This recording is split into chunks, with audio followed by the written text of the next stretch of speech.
अच्छा बाबूजी, आप लोगों के बीच में आंसू इंटरटेनमेंट निर्माता बड़े भाई राम जन्म यादव जी और बेचू यादव जी, रंजीत यादव जी, जितेंद्र यादव जी, वकील साहब मनोज यादव जी, लोरिक यादव जी, राम आश्रय यादव जी, कवि जी, इन लोगों के सहयोग से ये गीत की प्रस्तुति हो रही है। आशा नहीं पूर्ण उम्मीद है कि आप लोग सपोर्ट करेंगे, प्यार दुलार इसने जरूर देंगे। कहना पड़ा मास्टर साहब,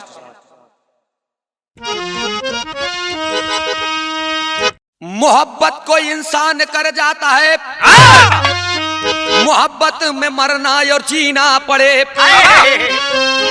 मोहब्बत में जहर भी अमृत बने, मोहब्बत समझ उसको पीना पड़े, मोहब्बत को इंसान करते वक्त मोहब्बत पे जीता और मरता है सदियों, मोहब्बत को जाने न अनजान में, जान कर भी मोहब्बत को करता है सदियों।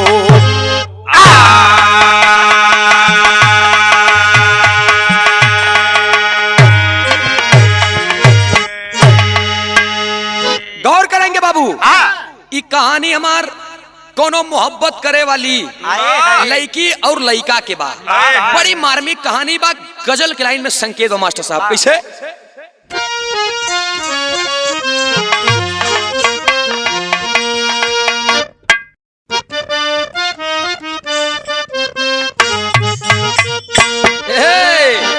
अरे नजरे मिला मिला के मुस्कुराइए नया, नजरे मिला मिला के मुस्कुराइए नया, नजरे मिला मिला के मुस्कुराइए, नजरे मिला मिला के मुस्कुराइए नया, नजरे मिला मिला के मुस्कुराइए नया, नजरे मिला मिला के मुस्कुराइए नया, नजरे मिला मिला के मुस्कुराइए नया, दोबारा नजरे मिला मिला के मुस्कुराइए नया।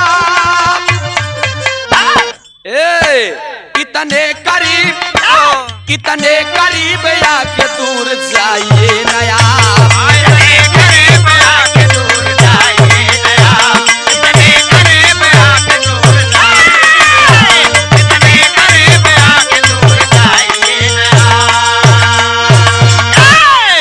लेकिन यही के भाव में कवि जी ने एक लाइन लिखा, क्या?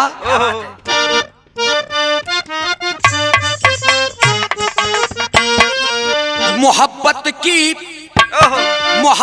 की बीते पल यादगार बन गए, मोहब्बत के बीते पल यादगार बन गए, मोहब्बत के बीते पल यादगार, मोहब्बत के बीते पल यादगार बन गए, मोहब्बत बीते पल यादगार बन गए, मोहब्बत के बीते पल यादगार बन गए, मोहब्बत के बीते पल यादगार बन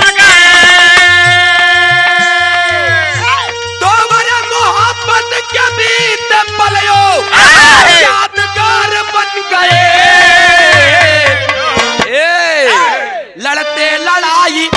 लड़ते लड़ाई नफरत से वो प्यार बन गए, लड़ते लड़ाई नफरत में भी प्यार बन गए, लड़ते लड़ाई नफरत से वो प्यार, लड़ते लड़ाई नफरत से वो प्यार बन गए।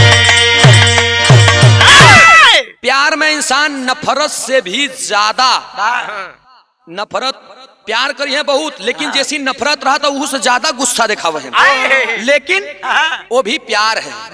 गौर करेंगे कहानी हमार कैसन बा, कहाँ के बा, केकर बा, नजम के लाइन में संकेत बा।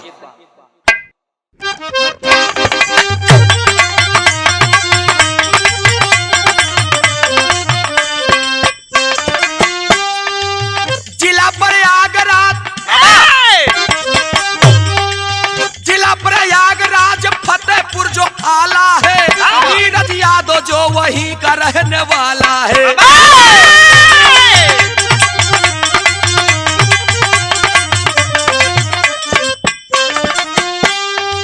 लेकिन पढ़ते समय उसको मिली एक लड़की है, पढ़ते समय उसको मिली एक लड़की है, जीवन के राह में कांटा वो बनी बड़की है।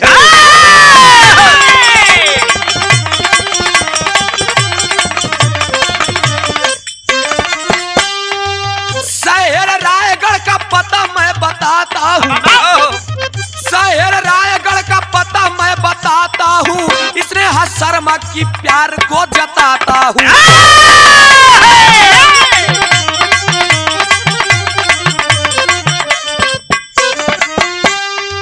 दिल और जान से एक दूजे प्यार करते थे, दिल और जान से एक दूजे प्यार करते थे, दिल और जान से एक दूजे प्यार करते थे, दिल और जान से एक दूजे पे वो भरते थे।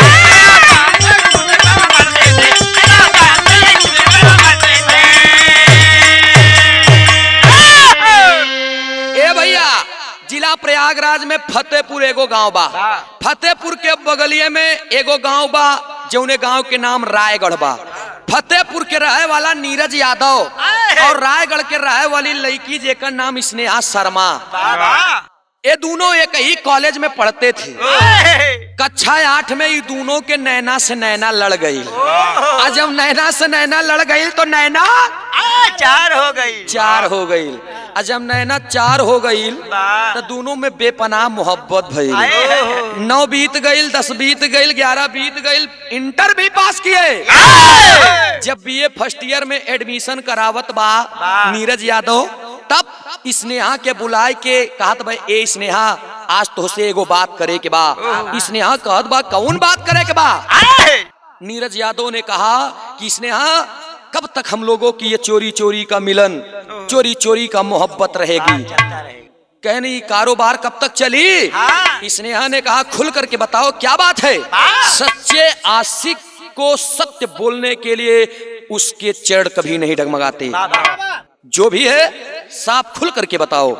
तब नीरज यादव ने कहा कि हम तुमसे शादी करना चाहते हैं, वो भी कुछ ही दिन में। स्नेहा शर्मा अपने पिताजी की बात को याद करती है और नीरज यादव से कहती है कि ऐ नीरज, हम तुमसे मोहब्बत करते हैं और सच्ची मोहब्बत करते हैं, लेकिन ये सपना है मेरे पिताजी का कि मैं अपने बेटी की शादी एक फौजी जवान के साथ करूंगा। अच्छा नीरज, एगो बात का तू मान सकेला? नीरज कहेस कि बोला। तब कहा बा कि तू देखे में हट्टा कट्टा हुआ, 6 फीट के जवान हवा, पढ़ाई लिखाई तेज बा, अरे क्यों ना दौड़ धूप करके मेहनत लगन करके और फौज में भर्ती हो जाते। अरे अहिरे के लड़का बात प्रेमिका के दिल में लग गई, और उसी समय एक बात कहता है कि इसने एक बात याद रखना, अब नीरज यादव तुम्हारे आंखों के सामने तभी आएगा जब नीरज यादव के स्तन पर वंदे मातरम की वर्दी होगी। जब इतना बतिया कह के हुआ चलल भोरहिया में 4 बजे फोन कैले बाकी है जानम हम चले, चल दिया है। दौड़ने के लिए 7 महीना दौड़ा है, ट्रेनिंग के लिए फतेहपुर से रवाना होता है फैजाबाद। फैजाबाद जब रवाना होता है दौड़ कर आगे निकलता है, दौड़ निकल जाती है, मेडिकल भी निकल जाता है। जहां पर मैटर कुछ लगता है चंद पैसे दे करके आज वही नीरज यादव आर्मी का जवान बन जाता है। क्या बात है? अपने प्रेमिका को भूल जाता है, फोन नहीं करता है, लेकिन दिल में यादें बनी है। आज घर पे तैयारी बना रहा है, जिस समय वर्दी पहन रहा है, एक लाइन तर्ज लग गई मास्टर साहब।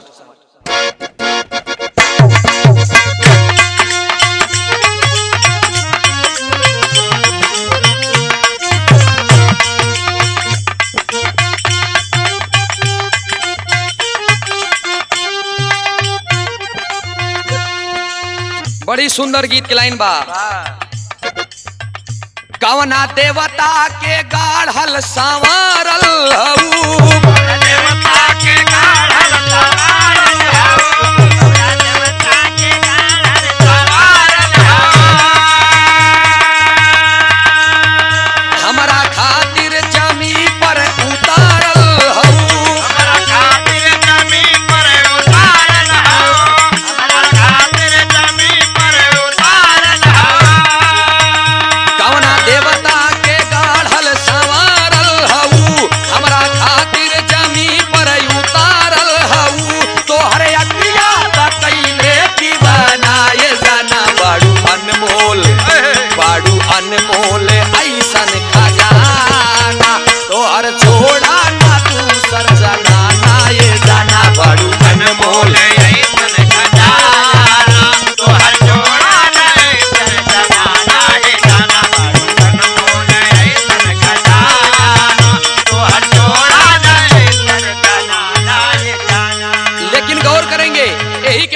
कहल गई कैसे?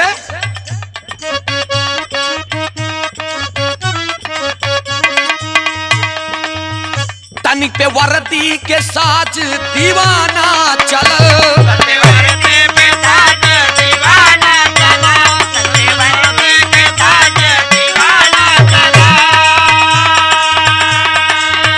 टांग हथियार खुशी मस्ताना चलल,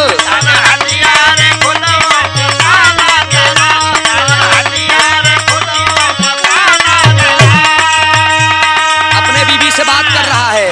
तन पे वर्दी के साजी दीवाना चला, टांग हथियार खुशी मस्ताना चला, होगा मेरा यही आना जाना, ये जाना फोन पर फोन, फोन पर फोन मेरे लगाना, होगा मेरा यही आना जाना, ये जाना फोन पर फोन।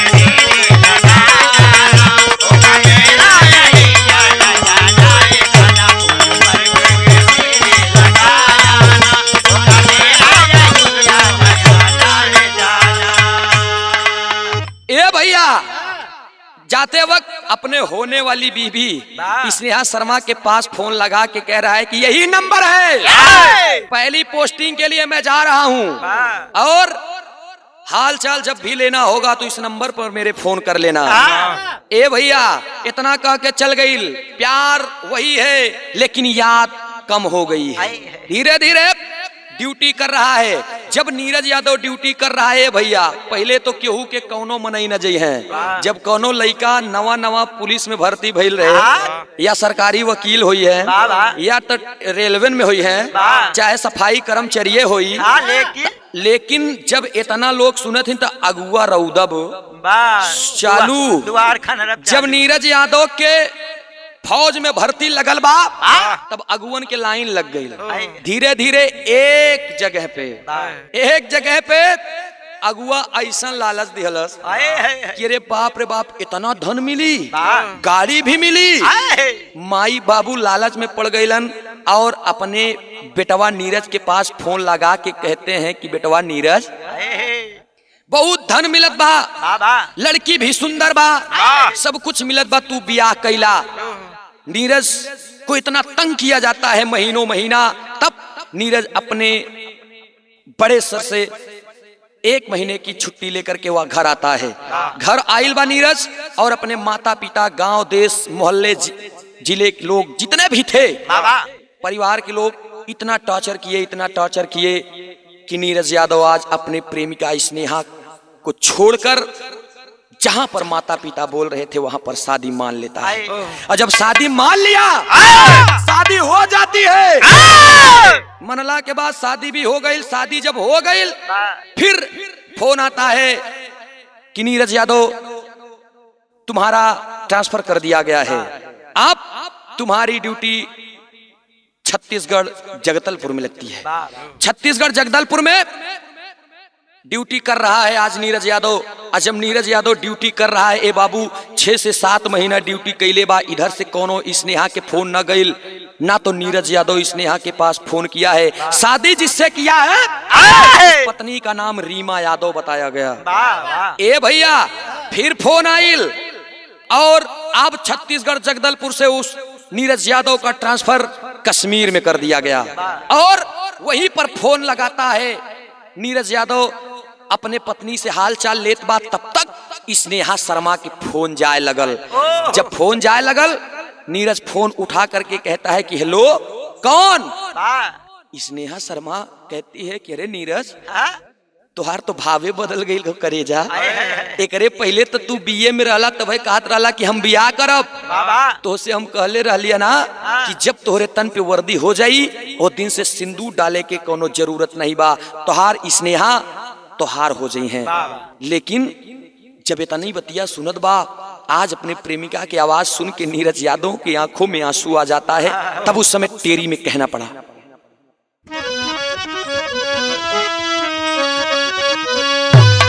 अरे राम मोहब्बत जिंदाबाद कह दिया, अरे राम मोहब्बत जिंदाबाद कह दिया। प्रेमिका पति पावनी पति को की आजाद। प्रेमिका पतित पावनी, पति को की आजाद, मोहब्बत जिंदाबाद कह दिया। आज रो रहा है और रोते रोते मोबाइल छूट जाती है हाथ से, फिर उठा कर hello hello hello Sneha, Sneha कह रहे हड़बड़ाहट कैसी। तब नीरज रो के कहता है कि स्नेहा, ए स्नेहा, तुझसे बहुत बड़ झूठ छिपा के रखनी हा, तुरे साथ हम धोखा कैली हा। हंस करके पगली स्नेहा कहती है कि अरे कौन सा झूठ नीरज। तब नीरज कहले बा कि स्नेहा, हमार शादी भइल 8 महीना हो गई, हमने रीमा नाम के लड़की से मैंने ब्याह कर लिया। अरे बाप रे बाप, एक प्यार करने वाली के कान में जब ये शब्द जाएगा कि मैं जिल जान से जिस लड़के को मानती थी, आज वो लड़का मुझसे छिपा करके ब्याह कर लिया, आज उसके दिल पे क्या गुजर रही है। छूट गया फोन, घर में जाकर के बैठी है, 10 दिन 15 दिन 20 दिन 25 दिन बीत जाता है। फोन करती है अपने पिताजी के पास। उसके पिताजी कश्मीर में बर्फ का धंधा करते थे और फोन करके कहती है पापा, ए पापा, अब तो आप बिटिया तोरे ऊपर बोझ बन के ना रही, हम सब परीक्षा तैयारी करके पास कैनी हा और पास कैले के बाद आज ये समय आता है कि मैं आपके ऊपर बोझ नहीं बनना चाहती हूँ, मुझे आप अपने पास बुला लीजिए। जब ये बतिया कहलन तब उतनी समय एक बाप का दिल कहता है कि बिटिया, अब तक तो तोके हम खियौनी पियौनी अपने बलबूते रख ली, अब कौन समय ऐसन आ गए जौन तू अपने बाप से फोन लगा के कहत बाटू कि हम तोरे लिए बोझ बन थी। नहीं पापा, मैं एनम जिनम का कोर्स कर लिया है मैंने, अब मुझे कुछ और नहीं करना, मुझे तैयारी करना है और आपके कामों में हाथ बटाना है। टिकट होता है और आज स्नेहा शर्मा अपने पिताजी के पास कश्मीर जाती है। पढ़ाई लिखाई तेज बा। एक लाइन ही तर्ज लग गई मास्टर साहब। कौन तर्ज लग गए?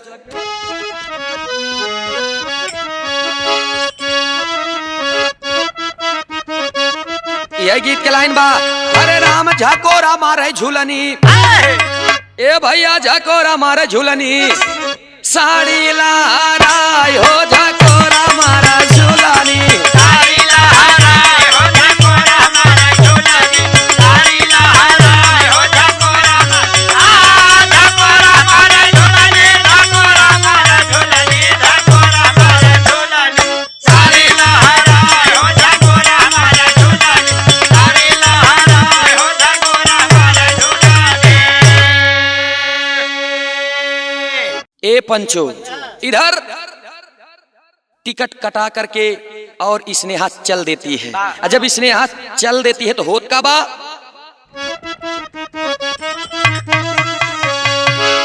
अरे टिकट कटाई नेहा, टिकट कटाई नेहा, चली भैली तैयार हो, टिकट कटाई नेहा, भैली तैयार हो, टिकट कटाई नेहा, भैली तैयार हो, टिकट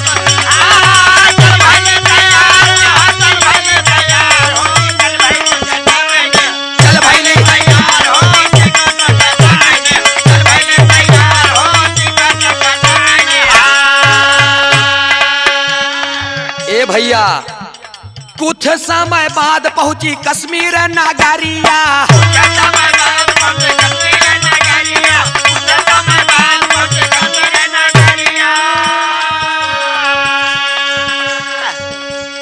बापाई के पकड़िया बतावेली बायारिया,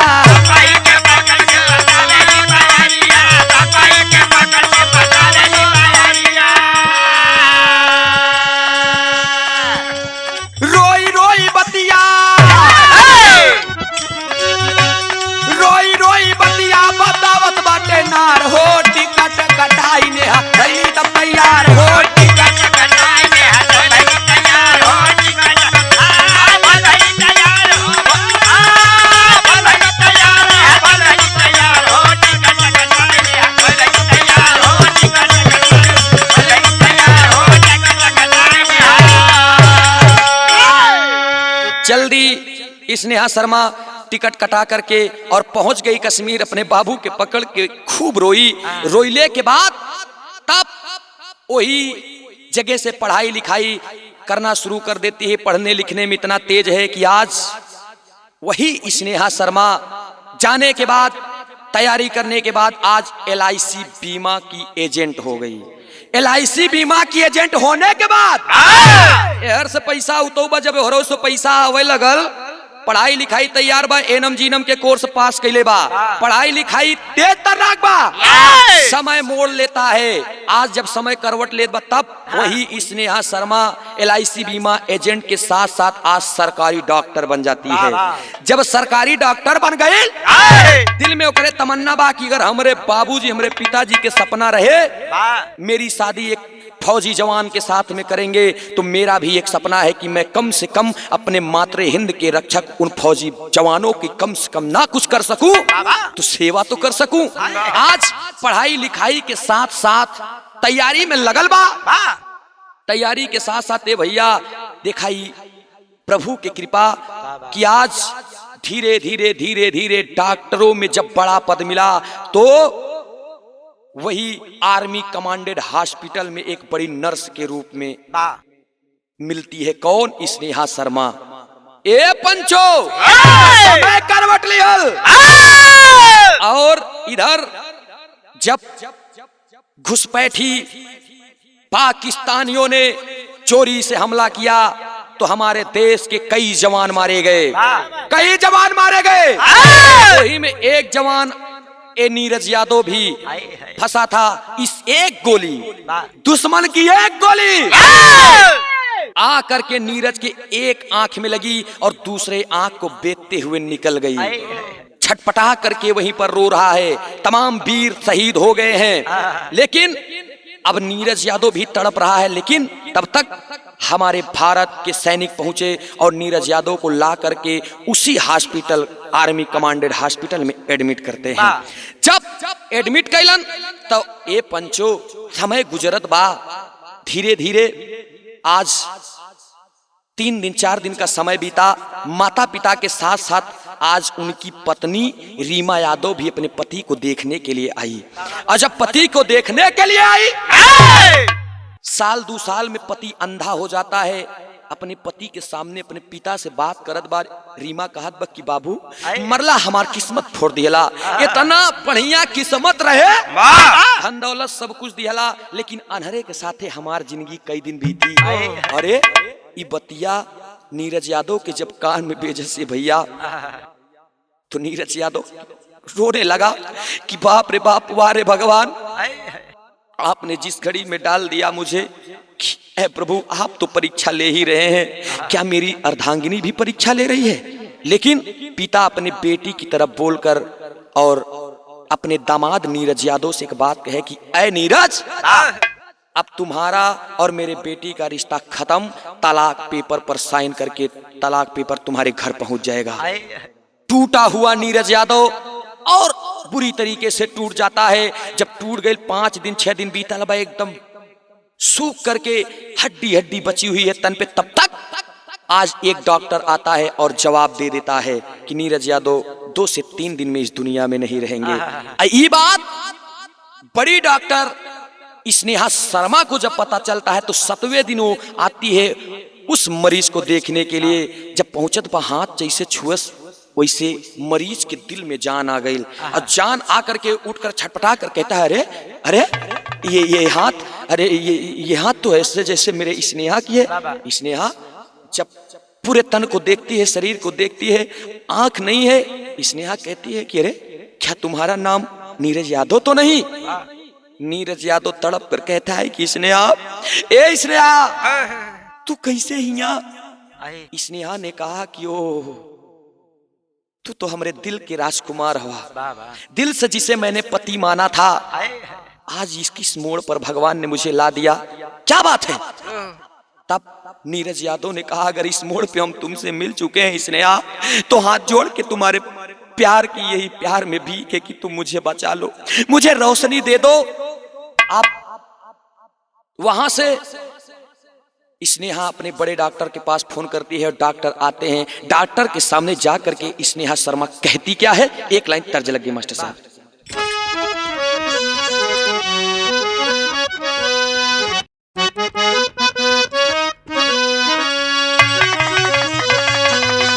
यह गीत के लाइन बा, अरे बाबू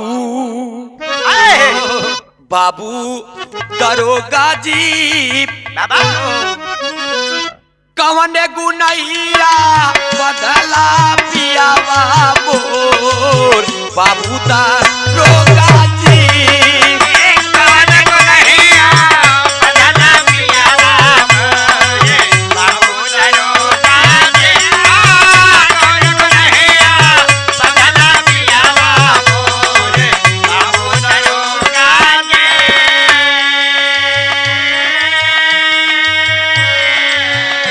रो रही है स्नेहा बड़े डॉक्टर के सामने हाथ जोड़ के, कह रही है डॉक्टर साहब, वो जो फौजी जवान तड़प करके रो रहा है ना डॉक्टर साहब, ये कोई और नहीं है डॉक्टर साहब, ये मेरे बचपन का, ये मेरा पहला प्यार है डॉक्टर साहब, मैं इसे अच्छी तरीके से जानती हूँ डॉक्टर साहब, एक काम करता डॉक्टर साहब। अरे स्नेहा रो रही हो एक मरीज के लिए? डॉक्टर साहब ये हमार मरीज ना आवे, ये हमरे मांगी के सिंगार हमें डॉक्टर साहब, ये नहीं के बदे तो हम इतना मेहनत कैली हा। डॉक्टर साहब आंसू को पोंछ क्या कहना चाहती हो? तब कहत बा, का कहे स्नेहा रोवत बा और कहत बा, डॉक्टर साहब डॉक्टर साहब अखिया मारो दे जाना ही निकाल, डॉक्टर साहब अखिया मारो दे जाना ही निकाल, डॉक्टर साहब अखिया मारो दे जाना ही निकाल, डॉक्टर साहब।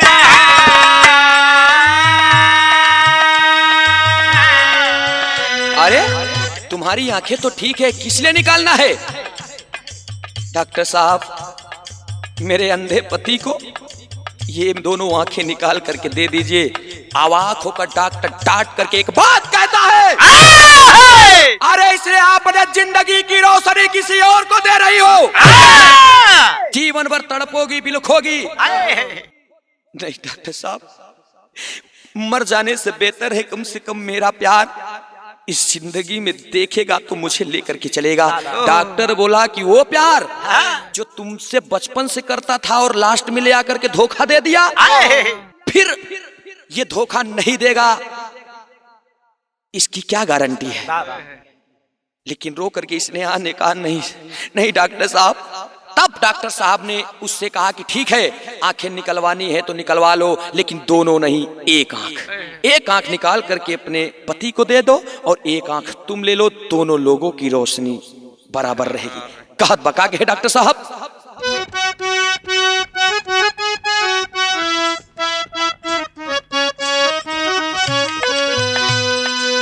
एक अखिया निकाली नेहा सैया के अपने बेटा हो, एक अखिया निकाली नेहा सैया के अपने बेटा हो, एक अपने निकाली नेहा सैया के अपने बेटा। सही मुसीबत गोरी तू सुना बेदा उनका दीदा हो, बेदा उनका दीदा हो, बेदा उनका दीदा हो, बेदा उनका दीदा हो, बेदा उनका दीदा। लेकिन आज रो रही है डॉक्टर साहब हो, डॉक्टर साहब हो, प्यार खातिर भाले होई हला, डॉक्टर साहब हो, प्यार खातिर भाले होई हला, डॉक्टर साहब, प्यार खातिर भाले होई हला, डॉक्टर साहब।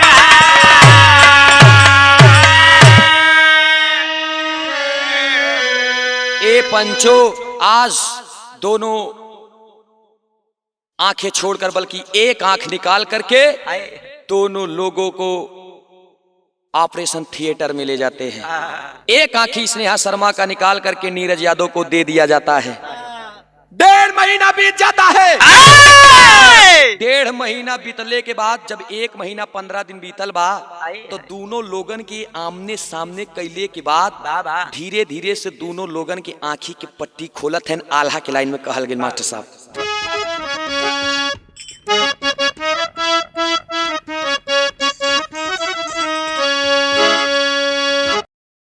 अरे रोई रोई दोनों प्रेमी प्रेमिका तब का है। स्नेहा के दुनिया ओकरा सामने और नीरज यादव की दुनिया ओकरा सामने। दोनों एक दूसरे को देख करके भूल गए कि हम कहाँ हैं। दोनों आपस में लिपट करके रो रहे हैं और दिल की वेदना अपने स्नेहा बताती है और नीरज यादव बताते हैं। दोनों लोगन के खुशी पे डॉक्टर साहब ने उसी हॉस्पिटल में सिंदूर मंगा करके तमाम मरीज और नर्स डॉक्टर के बीच में तुरंत नीरज यादव को देते हैं और उसी हॉस्पिटल में नीरज ने सिंदूर दान किया और स्नेहा शर्मा को अपनी बीवी मान लिया।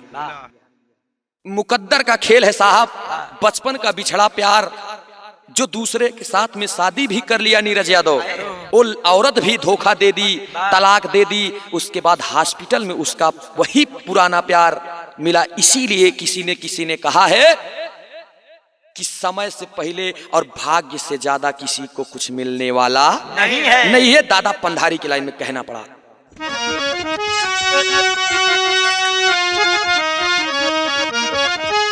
अरे अब ना मिली भैया, अब ना मिली पंचव, अब ना मिली मरल कोनो जीव धोरी, अब ना मिली। दुनिया का कोई भी जीव अगर जो आया है वो मर गया तो दोबारा मिलने वाला नहीं है। हमारे बाबू हमारे नाना टप्पेलाल हलचल जी गावत रहे। कैसे गावे? अरे लीलाई के परी ये गोरी लीलाई के परी, बाबूनी लीलाई के परी, आमारू दे कई पेला नवा लीलाई के परी, आमारू दे कई पेला नवा लीलाई के परी, आमारू दे कई पेला नवा लीलाई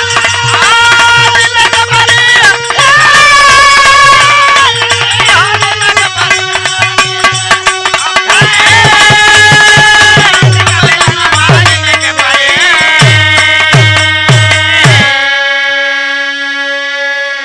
लेकिन होत का बा, अरे पूरा भवा ये पंचो पूरा भवा, ये भैया पूरा भवा, ईसने कैसा पानावा पूरा भवा,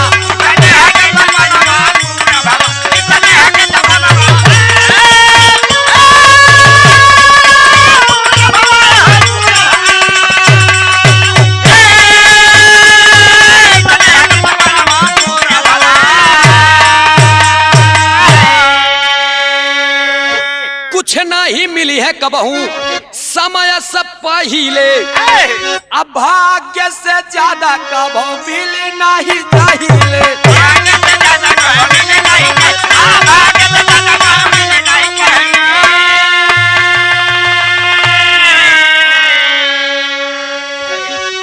ए भैया खोयल बचपन के रतन पूरा भवा, जो बचपन का खोया हुआ वो रतन था, वो हीरा था, वो प्यार था, वो मोहब्बत थी, वो दुनिया थी, आज उसे इस मोड़ पर आकर के मिली।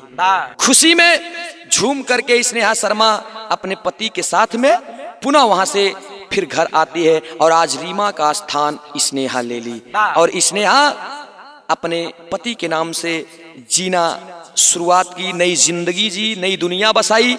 आज भी फतेहपुर में वो दोनों प्राणी की जोड़ी लहरा रही है। दुनिया जाती है, दुनिया को जब ये कहानी बताता है नीरज यादव तो दुनिया की आंखों में आंसू भर जाता है। मोहब्बत करना कोई गलत बात नहीं है, क्योंकि मोहब्बत पाक और साफ होना चाहिए। ए भैया, जाति धर्म ये कुछ भी नहीं है इस दुनिया में। लोग कहते हैं कि मोहब्बत में इंसान मर जाता है, लेकिन मोहब्बत करने वाला अगर सच्चा हो तो लास्ट सफर तक साथ जाता है। यही से हमार बिरहा के दैन बा कहना पड़ा मास्टर साहब छाप में। फुल्लू रामधार हैदर गुरुवर राजा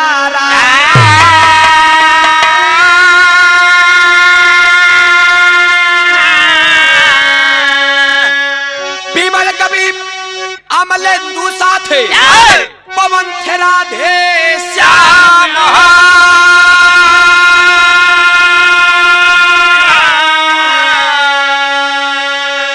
मोहब्बत जिंदाबाद कह दिया कामई सूरज यादव लिखते भोजराज मोहब्बत जिंदाबाद कह दिया।